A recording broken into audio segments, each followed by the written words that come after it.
So we are reading At the Dark End of the Street, Black Women, Rape and Resistance, A New History of the Civil Rights Movement from Rosa Parks to the Rise of Black Power by Danielle McGuire.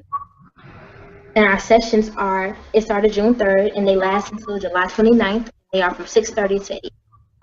Okay, politicizing the personal. News that 4 white men will be prosecuted created an opportunity for blacks and white liberals and conservatives to politicize this deeply personal event, rape.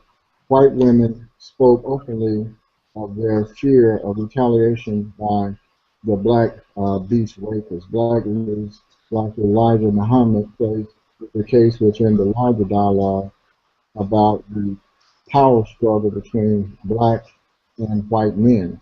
The lawmaker let it be known that the Negro leaders all over the South will be carefully watching the development of the case. Martin Luther King Jr. used it as a way of calling on the federal government to partner with the preach and this cold war rhetoric. Queen Mother Moore, who had petitioned the United Nations Human Rights Convention in 1957 and 1959, demanded Justice Department's assistance for the Betty Jean Owens rape case and FBI investigation of the Mack Charles Parker lynching and basic voting rights. In what ways does the value of philosophy of individualism render what could be seen as a political problem personal? Yeah, I think that's my favorite question of the night. So let me tackle that one first.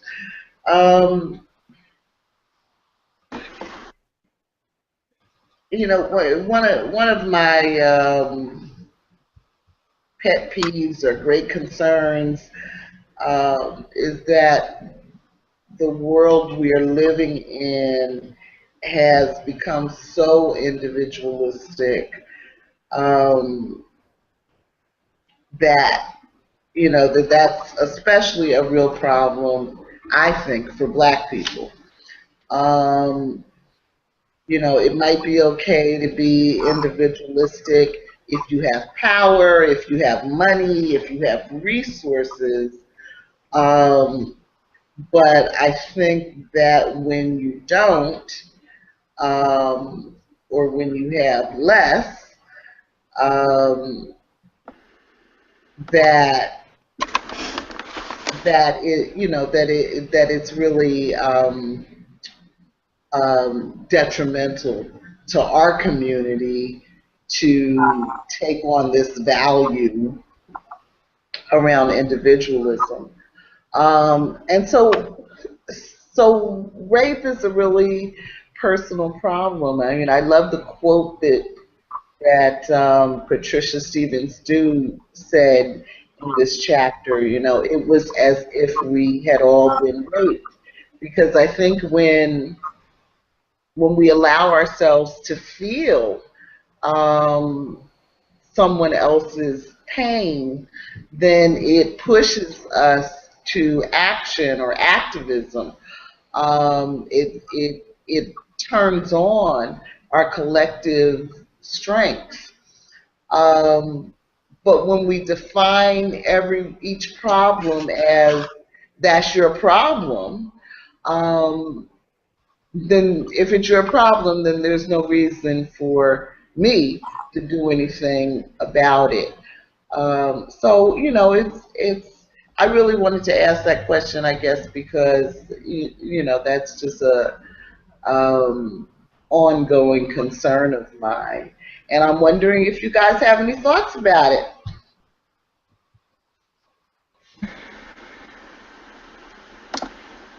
Well, I agree.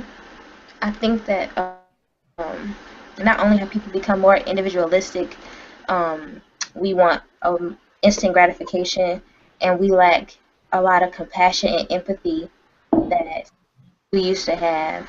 I find a lot of Black people to be more apathetic than usual, in terms of reading this book and just a lot of history in general, and just thinking about my grandparents and great grandparents, and I think that comes from a deep sense of fatigue as well. So we have to acknowledge like what drives people to stop caring and to demand individualistic ideals, and I think it can be used as a defense mechanism.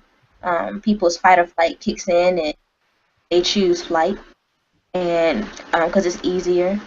And I think I think it's hard to be compassionate about everything, and so people just tend not to be about everything, and that's where you get the I'm neutral, I'm colorblind, let's just stop talking about it. It's not just about race, let's take race out of it. Those people like that suffer from some type of trauma or fatigue, I believe. Doesn't make it right, but I do think there are some underlying reasons of why we have become this way. I think a lot of people are also, though, recognizing that being that way is not healthy and it's not really fixing anything. And it's a shame that we have to have one of our brothers or uncles or sisters get raped or killed before we wake up and recognize that these individual problems are human rights concerns and issues. But for whatever reason, people need to learn by demonstration.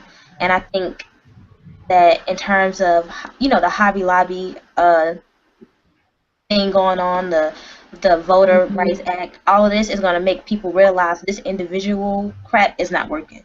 So I think eventually it'll turn around. I hope you're right. Me too. Georgette? Wow, Randy did such a great job of that. She did. Everything. That was beautiful. Randy says she's not going to be with us next week. I miss her already. Oh, my I know. I'm sorry. I'm going to a concert. Who are you going to see? Beyonce. Who else? Okay. Well, we try to hold it down without you, but I don't know.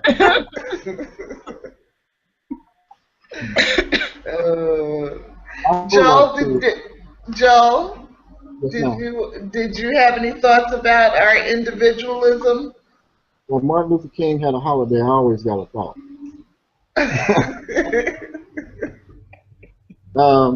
Well, I think, in my opinion, when I look at individualism, the first thing I think about is people that want to use individualism. They can very easily minimize the particular problem.